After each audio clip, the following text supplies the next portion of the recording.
ಭಾರತ ಮತ್ತು ಪಾಕಿಸ್ತಾನ ಕದನ ವಿರಾಮಕ್ಕೆ ಹೋಗಿದ್ದು ಅಥವಾ ಸೀಸ್ ಫೈರ್ಗೆ ಹೋದವು ಅಂತ ವಿಚಾರವನ್ನು ನಾವು ಕೇಳಿದ್ವಿ. ಅನೇಕರಿಗೆ ಕೋಪ ಬಂತು. ಅಫ್ಕೋರ್ಸ್ ನನ್ನಂತ ಕೆಲವರಂತೂ ಒಂಥರ ಫ್ರಸ್ಟ್ರೇಟ್ ಆಗ್ಬಿಟ್ವಿ. ಬ್ಯಾಂಕ್ ಅಲ್ಲಿರೋ ಅಷ್ಟು ಹಣವನ್ನ ಚಿನ್ನವಾಗಿ ಕನ್ವರ್ಟ್ ಮಾಡಿದ್ರೆ ಇನ್ನು ಮುಂದೆ ಈ ದೇಶದ ಹೈವೇಗಳಿಗೆ ಟಾರ್ ಹಾಕೋದು ಬೇಡ, ಚಿನ್ನ ಹಾಕಬಹುದು ಅಂತಂದ್ರು. ಮಿತ್ರ, 24 ಗಂಟೆ ಕಳೆಯೋದರ ಮುಂಚೆ ಅಭಿನಂದನ್ನ ವಾಪಸ್ ಕಳಿಸಿಕೊಡ್ತಲ್ಲ ಪಾಕಿಸ್ತಾನ. ಏನದು ಹಿಂದಿನ ಶಕ್ತಿ? ಅದು ನರೇಂದ್ರ ಮೋದಿ. ಈ ನರೇಂದ್ರ ಮೋದಿ ಬಗ್ಗೆ ಮಾತನಾಡ್ಲಿಕ್ಕೆ ದುಡ್ಡು ಕೊಡ್ಬೇಕೇನ್ರಿ ಯಾರು?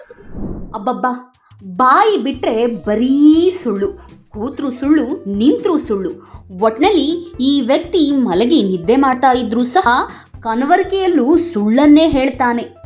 ಸುಳ್ಳನ್ನೇ ಸತ್ಯ ಅಂತ ನಂಬಿಸುವಷ್ಟರ ಮಟ್ಟಿಗೆ ಈತ ಸುಳ್ಳನ್ನೇ ಹೇಳ್ತಾನೆ. ಹೀಗಾಗಿಯೇ ಈತನಿಗೆ ಟ್ರಾಲ್ ಪೇಜಸ್ಗಳು ಹೆಂಗ್ ಪುಂಗ್ಲಿ ಅಂತ ಬಿರುದು ಕೊಟ್ಟು ಈತನ ಸುಳ್ಳಿನ ವಿಡಿಯೋಗಳನ್ನ ಇಟ್ಕೊಂಡು ಜನರಿಗೆ ಮನರಂಜನೆ ನೀಡ್ತಿವೆ. ಈತ ಅದೆಷ್ಟರ ಮಟ್ಟಿಗೆ ತನ್ನ ಸುಳ್ಳಿನಿಂದ ಪ್ರಖ್ಯಾತಿ ಪಡೆದಿದ್ದಾನೆ ಅಂದ್ರೆ, ಸುಳ್ಳು ಅಂದ್ರೆ ಚಕ್ರವರ್ತಿ ಸೂಲಿಬೆಲೆ ಅಂದ್ರೆ ಸುಳ್ಳು ಅನ್ನೋ ಅಷ್ಟರ ಮಟ್ಟಿಗೆ ಈ ವ್ಯಕ್ತಿ ತನ್ನ ಜೀವನದಲ್ಲಿ ಸುಳ್ಳಿನಿಂದಲೇ ಖ್ಯಾತಿ ಪಡೆದಿದ್ದಾನೆ. ಅಷ್ಟೇ ಯಾಕೆ, ತನ್ನ ಸುಳ್ಳಿನಿಂದಲೇ ರಾಜ್ಯ ಹಾಗೂ ದೇಶದ ಮಾನ ಮರ್ಯಾದೆಯನ್ನ ಹರಾಜು ಹಾಕ್ತಾ ಇದ್ದಾನೆ.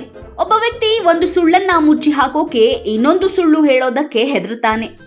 ಆದ್ರೆ ಈ ಚಕ್ರವರ್ತಿ ಸೂಲಿಬೆಲೆ ಅನ್ನೋ ಮಹಾನುಭಾವ ಅಲಿಯಾಸ್ ಹೆಂಗ್ ಪುಂಗ್ಲಿ ತನ್ನ ಮಾತಿನ ನಾಟಕೀಯತೆ, ನಾಭಿಯಿಂದಲೇ ಧ್ವನಿ ತೆಗೆದಂತೆ ಶಬ್ದ ಹೊರಡಿಸುವ ಶೈಲಿ, ಹರಿಕತೆಯನ್ನ ಹೋಲುವ ರಾಗದ ಮೂಲಕ ಜನರನ್ನ ಮೂರ್ಖರನ್ನಾಗಿಸಲು ಹೋಗಿ ತಾನೇ ಮೂರ್ಖನಾಗುತ್ತಿದ್ದಾನೆ.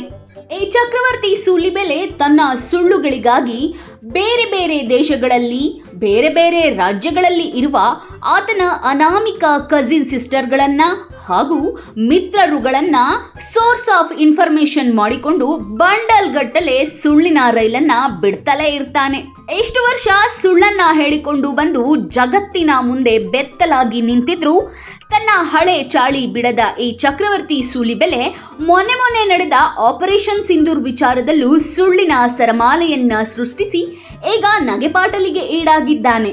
ಹೌದು, ಮೊನ್ನೆ ಪಾಕಿಸ್ತಾನದವರು ಬೆಂಗಳೂರಿನ ಮೇಲೂ ದಾಳಿ ಮಾಡ್ತಾರೆ ಅಂತ ತನಗೆ ಮಾಹಿತಿ ಬಂದಿದೆ ಅಂತ ಮಾಧ್ಯಮಗಳ ಮುಂದೆ ಬಂದು ಹೇಳಿಕೆ ಕೊಟ್ಟು ಸಿಕ್ಕಾಪಟ್ಟೆ ಟ್ರೋಲ್ ಆಗಿದ್ದಾನೆ ಈ ಚಕ್ರವರ್ತಿ ಸೂಲಿಬೆಲೆ. ಭಾರತ ಪಾಕಿಸ್ತಾನ ಕದನ ವಿರಾಮ ಘೋಷಣೆ ಮಾಡುವ ಒಂದು ದಿನದ ಮುಂಚೆ ಮಾಧ್ಯಮಗಳ ಮುಂದೆ ಮೋದಿಜಿಯವರು ಇದಕ್ಕಾಗಿ 10 ವರ್ಷಗಳು ತಯಾರಿ ಮಾಡಿಕೊಂಡು ಈಗ ಪಾಕಿಸ್ತಾನದ ಮೇಲೆ ಅಟ್ಯಾಕ್ ಮಾಡಿದ್ದಾರೆ. ನೋಡ್ತಾ ಇರಿ, ಕೆಲವೇ ದಿನದಲ್ಲಿ ಪಾಕಿಸ್ತಾನ 5 ಚೂರಾಗುತ್ತೆ ಅಂತ ಉದ್ದುದ್ದ ಭಾಷಣ ಬಿಗಿದಿದ್ದ. ಭಾರತವನ್ನ ಕಳೆದ 10 ವರ್ಷಗಳಿಂದ, ಒಂದು ದಶಕಗಳಿಂದ ಈ ತರದ ಯುದ್ಧಕ್ಕೆ ಈ ದೇಶದ ಪ್ರಧಾನಿಯನ್ನು ತಯಾರು ಮಾಡಿದ್ದಾರೆ. ಅದು ಬಹಳ ವಿಶೇಷವಾಗಿರುವಂತದ್ದು. ಆದ್ರೆ ಯಾವಾಗ ಭಾರತ ಹಾಗೂ ಪಾಕಿಸ್ತಾನ ಕದನ ವಿರಾಮ ಘೋಷಣೆ ಮಾಡಿದ್ವೋ ಆಗ ಪ್ಲೇಟ್ ಉಲ್ಟಾ ಮಾಡಿದ ಚಕ್ರವರ್ತಿ ಸೂಲಿಬೆಲೆ ಈ ಆಪರೇಷನ್ ಸಿಂಧೂರ ಇನ್ನೂ ಮುಗಿದಿಲ್ಲ.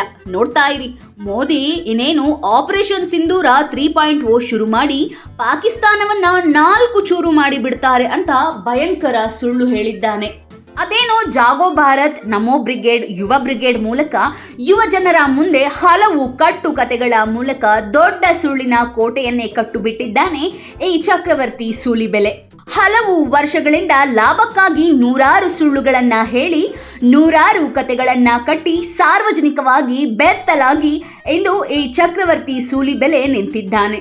ಯಾವ ಸುಳ್ಳು ಭಾಷಣಗಳನ್ನ ಮಾಡಿ ಹಣ ಖ್ಯಾತಿಯನ್ನ ಈ ಚಕ್ರವರ್ತಿ ಸೂಲಿಬೆಲೆ ಗಳಿಸಿದ್ನೋ ಅದೇ ಭಾಷಣಗಳೇ ಇವನನ್ನ ಇಂದು ನಡು ರಸ್ತೆಯಲ್ಲಿ ತಂದು ನಿಲ್ಲಿಸಿವೆ. ತನ್ನ ಭಾಷಣಗಳು ರೆಕಾರ್ಡ್ ಆಗ್ತಿವೆ. ಮುಂದೊಂದು ದಿನ ಇದೇ ಭಾಷಣಗಳೇ ತನ್ನ ಶತ್ರುವಾಗಿ ಬಿಡ್ತಾವೆ ಅನ್ನೋದರ ಪರಿವೇ ಇಲ್ಲದೆ ಮಾತನಾಡ್ತಾ ಹೋಗೋ ಚಕ್ರವರ್ತಿ ಸೂಲಿಬೆಲೆ ವಿಶೇಷವಾಗಿ ಮೋದಿ ಕುರಿತು ಆತ ದೊಡ್ಡ ಆಧುನಿಕ ಪುರಾಣವನ್ನೇ ಸೃಷ್ಟಿಸಿದ್ದಾನೆ. ಮೋದಿ ಒಬ್ಬ ದೇವಮಾನವ ಎನ್ನುವಂತೆ ಅದನ್ನ ತಾನು ನಂಬಿಕೊಂಡು ಮತ್ತು ಜನರಿಗೆ ನಂಬಿಸಲು ಯತ್ನಿಸುತ್ತಿದ್ದಾನೆ.